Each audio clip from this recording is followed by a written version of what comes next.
புடவைக்காரி ஒண்ணுப்பா ஆராய்ஞ்சு சொல்லுறம்பா அந்த வெள்ளை புடவைக்காரிய அண்ணன் மதுரை வேற அந்த காவலு பூச கண்ணு காவல பூச வெள்ளை புடவையில ஒரு சாமி மொத்தம் 3 சாமி இருக்குதா சரியா? இன்னைக்கு என் உடம்புல ஒரு நேரம் பேசுற சாமி ஒரு நேரம் பேசுறது இல்ல சரியா? என் சாமியை கொஞ்சம் நிப்பாட்டி கொடு சாமி, நல்லாட்டி கொடு சாமின்னு வந்த புள்ள சரியா? என் காட்டுக்குள்ள உட்காந்துருக்கு அந்த கருப்பு சரியா? அந்த கருப்பை கொஞ்சம் நல்லாட்டி கொடுக்கணும். அதே மாதிரி என் உடம்புலயும் கொஞ்சம் நல்லபடியா சுத்தத்தை கொடு சாமி.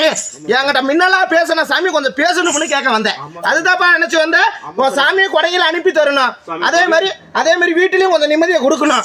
அதே மாதிரி வாழ்க்கை நல்லபடியா அமைச்சு கொடுக்கணும் சரியா? அதே மாதிரி எல்லாமே முடக்கம் கமுந்து போயிருச்சு உன்னோட இடத்துல சரியா? அதை பழைய நிலைமைக்கு நம்ம பழைய தொழிலுக்கு போகணும் சரியா? என் தொழிலை மீடேற்றி தரணும் சரியா? நான் போற இடத்துல காப்பாத்தி கொடுன்னு கேட்க வந்தேன் சரியா? நான் சொல்றேன் கேட்டுக்கடா. சொல்லி தொழில்னால ரொம்ப பிரச்சனையா இருக்குது. ஆமா சாமி சரியா? ரொம்ப முடக்க நீ அங்க அந்த இடத்துல நிம்மதியாவே இருக்க முடியாது சரி? அந்த அளவு உன்னை அந்த இடத்த விட்டு துரத்துதப்பா. அந்த இடத்துல நல்ல நாட்டி உட்கார வச்சு தருவியான்னு கேட்க வந்தேன் சரியா? சொந்தமா பள்ளிக்கூடம் வச்சிருக்கேன். நான் சொல்றேன் கேட்டுக்க. அந்த இடத்துல ரொம்ப கஷ்டம் கொடுத்துருச்சு. அதுக்கு உண்டானது எதிரி போட்டி இருக்குது. அதையும் ஒதுக்கி கட்டி நான் குடும்பத்தை வாழ வச்சு கொடுத்துறேன். அதே இடத்துல மறுபடியும் உன்னை சம்பாதிக்க வச்சு தரேன் சரியா?